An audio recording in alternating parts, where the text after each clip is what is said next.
முதல்ல சேனலை சப்ஸ்கிரைப் பண்ணாதவங்க சப்ஸ்கிரைப் பண்ணுங்கள். அதோட இந்த வீடியோவை லைக் பண்ணுங்கள். ஸோ இப்போ பார்க்க போகிறது பார்த்திங்கன்னா ஃபினான்ஸ் கமிஷன், அது ஷார்ட் ஃபார்மாக எஃப்சின்னு சொல்லுவாங்க. Finance commission is example of constitutional body. அது கான்ஸ்டியூஷன் உருவாக்கும் போது இந்த ஃபினான்ஸ் கமிஷனை உருவாக்கிட்டாங்க.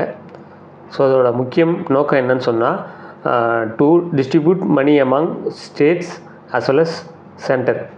அந்த மணி எந்த மாதிரி இருக்குன்னு சொன்னால் டேக்ஸஸாக இருக்கும், இல்லை கிராண்ட் இன் எய்டாக இருக்கும். ஸோ இந்தமாரி விஷயங்களை சென்டருக்கும் ஸ்டேட்டுக்கும் பிரித்து கொடுக்குறதுல முக்கியமான ரோல் ஃபினான்ஸ் கமிஷனோட ரோல் இருக்குது. ஸோ ஃபினான்ஸ் கமிஷனை பற்றி ஆர்டிகல் 280 கான்ஸ்டியூஷனில் மென்ஷன் பண்ணியிருக்காங்க. ஸோ ஃபினான்ஸ் கமிஷனோட ஃபஸ்ட்டு சேர்மன் பார்த்திங்கன்னா நியோகி, அதுதான் ஃபஸ்ட்டு சேர்மன். இப்போ நடக்கிறது பார்த்திங்கன்னா finance commission 16th finance commission. So இப்போ இருக்கிற ஒரு சேர்மன் பார்த்திங்கன்னா அவர் பேர் அரவிந்த் பனகிரியா. ஸோ இதுக்கு முன்னாடி அரவிந்த் பனகிரியா நித்தி ஆயோக்கில் சேர்மனாக இருந்திருக்கார். ஃபினான்ஸ் கமிஷனோட அதாவது டென்யூர் பார்த்திங்கன்னா 5 years. ஸோ இப்போ இருக்கிற finance commission 16th finance commission. இது 17th ஃபினான்ஸ் கமிஷன் எப்போ மாறும்னா 1st April 2026 மாறும். இந்த ஃபினான்ஸ் கமிஷனோட முக்கியமான ரோல் என்னன்னு சொன்னால், அதாவது அட்மினிஸ்ட்ரேஷனை மணி லெவலில் டிஸ்ட்ரிபியூட் பண்ணி கொடுக்கறதுக்கு மெயினான ரோல் ஃபினான்ஸ் கமிஷனுக்கு இருக்குது. அதாவது கோஆப்ரேட்டிவ் ஃபெடரலிசத்தையும் லோக்கல் அட்மினிஸ்ட்ரேஷனுக்கு தேவையான மணியை இது சென்ட்ரு ஸ்டேட்டு இதுக்கெல்லாம் பிரித்து கொடுக்கறதுக்கு முக்கியமான ரோல் ஃபினான்ஸ் கமிஷனுக்கு இருக்குது. So finance commission article 280 mention பண்ணியிருக்காங்க இன் கான்ஸ்டியூஷன். ஃபினான்ஸ் கமிஷனுக்கும் டிபார்ட்மெண்ட் ஆஃப் எக்ஸ்பெண்டிச்சர் அப்புறம் பே கமிஷனுக்கு ஒரு லிங்க் ஒன்று இருக்குது.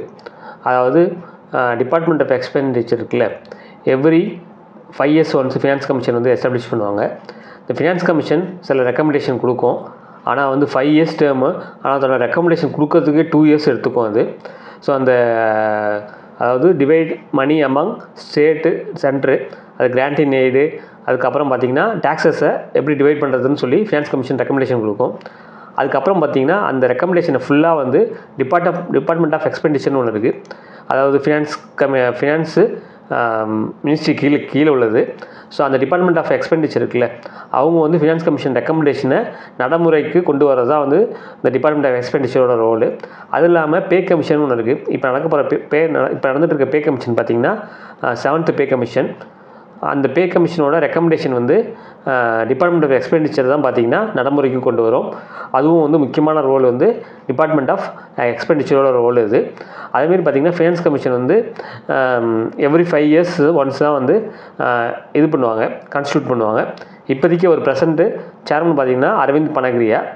ஸோ அவர் ஒரு எக்கனாமிஸ்ட்டு அஸ் வெல் அஸ் ஒரு ஃபினான்ஸை பற்றி நிறையா தெரிஞ்சவர். ஸோ அவர் அதனால தான் பார்த்திங்கன்னா அவரை அப்பாயின்ட் பண்ணியிருக்காங்க.